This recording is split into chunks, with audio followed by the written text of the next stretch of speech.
Bob Fryer here in the AAPEX studio, thanking our sponsors, Repairify and Great Water 360 Auto Care.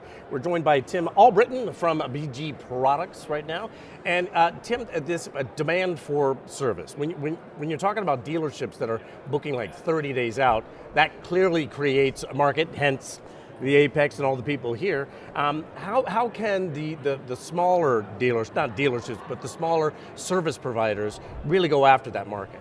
So I would imagine, you're absolutely right on a lot of levels. Dealerships are seeing service levels they've never seen before in the history of their businesses. You're absolutely right. They're putting, oil change appointments out 30, 45 days out. Yeah. Folks are getting concerned about that. If I need to have a service done sooner, I can't wait. You're absolutely right. The independent aftermarket segment right now, from our side of the fence, what we see busier than they've ever been. If I'm an independent repair shop, I want to make sure I've got good value for my customer. I've got good retention for my customer. Loyalty. I want them to loyalty, absolutely. I want them to come back. We're all in business for profit, so I want to make sure there's some revenue for me as well. And BG tries to fit into all of that, whether that's the dealership side or whether that's the independent aftermarket side. Isn't there something to be said that cars are just seemingly lasting longer? There's a lot of miles out there, Oh, yeah. a lot of them going past their warranties, right? Absolutely. And that's creating this situation, I guess. So we subscribe to a lot of data models, and we see the average age is 13 plus years old. I think you can assume the average mileage is 100,000 miles plus. 200,000 miles is the new 100,000 miles, they say. So there's a lot of service opportunities out there. BG Products, we participate, and we have products and services in all of the core categories. So we try to teach shops and dealerships, when a vehicle comes across your drive, start looking at a few things, look for where the service opportunity is.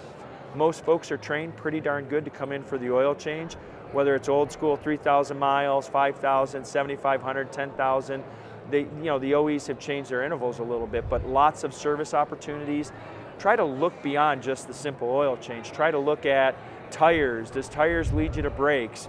If you're at 150,000 miles, is it a chance to have a discussion about coolant or transmission? Now all of a sudden you're bringing the customer in for an oil change and you're telling them, hey, I can help you keep your vehicle on the road a little longer.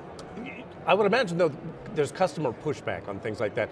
A guy takes his car in to get an oil change, and all of a sudden he's presented with a list of, Sure, you need to rotate your tires, you need to do such and such, Yep. and change this and that out, and all your belts and so forth. Yep. How do you answer that pushback? So to us at BG, it's always about education. It's always about consistency with the customer, interfacing with the customer correctly, always being upfront. I hear your concerns about those many services that are needed right now. Let's work through what the OE interval is, even though your vehicle's 10 years old, 150,000 miles, blah, blah, blah. Now let's talk about what's most important. Obviously, we'll get your oil change done. Your brakes, you got to have brakes to stop the vehicle. Yeah. We're going into winter. You may want to look at your coolant. So we'll try to help prioritize those. BG, we have our own learning management system. We tend to do a lot of training, whether that's apps or in person.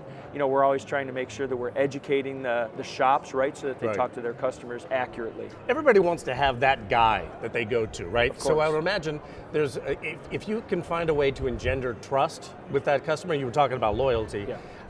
Is that part of your training as well, is to, make sure you're honest with the customer, make sure that you're treating them fairly, and that way, you've got a customer for life, even their next car. Absolutely. So Yeah. you nailed it. Trust is very, very important. If you've got trust, you've got loyalty and retention. If you've got trust, loyalty, and retention, you're going to have profitability if you're operating your business correctly. So yes, customers, they want to have their guy, whether it's a dealership guy or an independent aftermarket guy, who they trust. I'm the exact same way. I've got folks on both sides. My wife drives a newer vehicle. We know where we go. We've got some older vehicles at our house. I know exactly where I take those every time. I trust those guys, whether they know I'm with BG or not. I trust them when they talk to me about bearings, when they talk to me about shocks, ball joints. I absolutely know what they're doing. So. Don't you make sure that they know who you are and who you're with?